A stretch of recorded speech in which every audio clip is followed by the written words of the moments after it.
If your mac and cheese doesn't have golden, bubbly crust and layers of creamy cheese inside, then you're just eating noodles with cheese.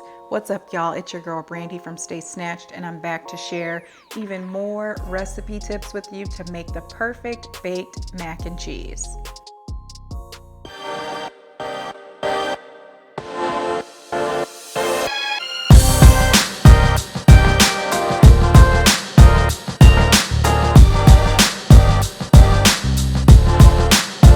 Let's get into these ingredients, child. You're gonna need your pasta. You can use elbows, you can use corkscrew pasta. I'm using the large elbows today. That's probably my favorite in addition to the corkscrew pasta. You're gonna need some milk, heavy cream, some spices, and I use 5 different types of cheese in this recipe. You'll also need some butter and some flour to create a roux. So first we're going to start by boiling that pasta and make sure your water is salted. I've seen some people putting oil in their water. You don't need all of that. You just need a little bit of salt. It's going to make sure that everything doesn't stick to the bottom.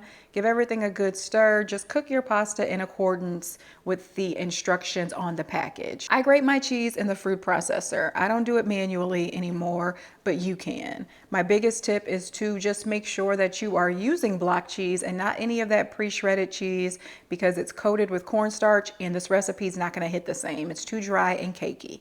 So we're going to start with creating a roux by combining butter and flour, and I like to add the flours in stages so that it doesn't get super clumpy on me.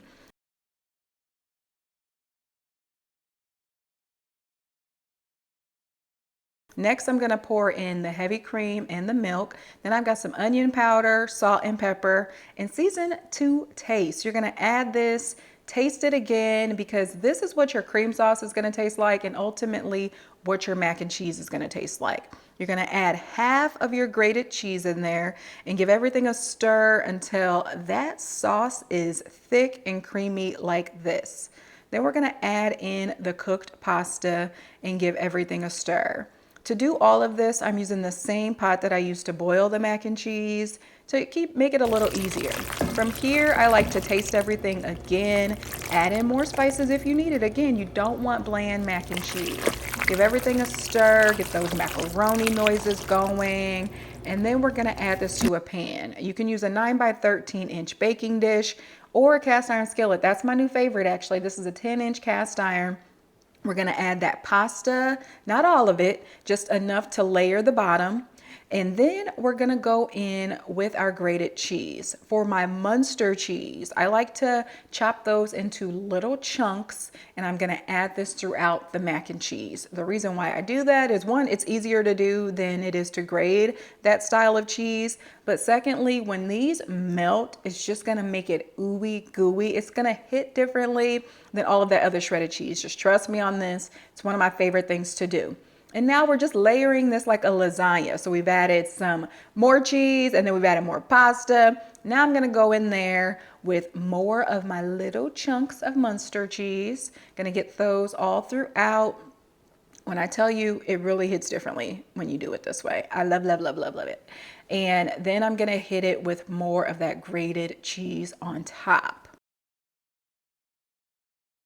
Get that all throughout there. And you can use more cheese than I recommend in my recipe. I have full detailed measurements and everything that I use listed for you on my website, just waiting for you, child. But if you want to use more cheese, honey, go right ahead. So once we have all of our cheese on top, this is going to go in a 375-degree oven.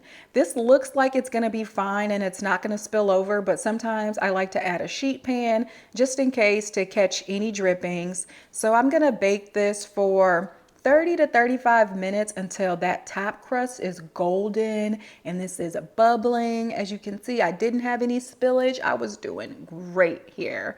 I forgot to mention that I did grease this pan with a little bit of butter before I started everything. But once the top looks like this, you know you're doing good, honey. This is ready to go. I like to see the bubbling. I like to see the crusty top. This is just my all-time favorite. Everyone always asks me for this recipe For years they were asking. I finally put it on my website. It's been about 8 years since I've shared this recipe for the first time. Haven't changed a thing about it. It's so easy to make. Everyone will have you wanting to bring this to every holiday, every cookout, every game night. Once you get into there, oh my gosh, everything. Crunchy top, creamy in the center. It's the perfect baked mac and cheese.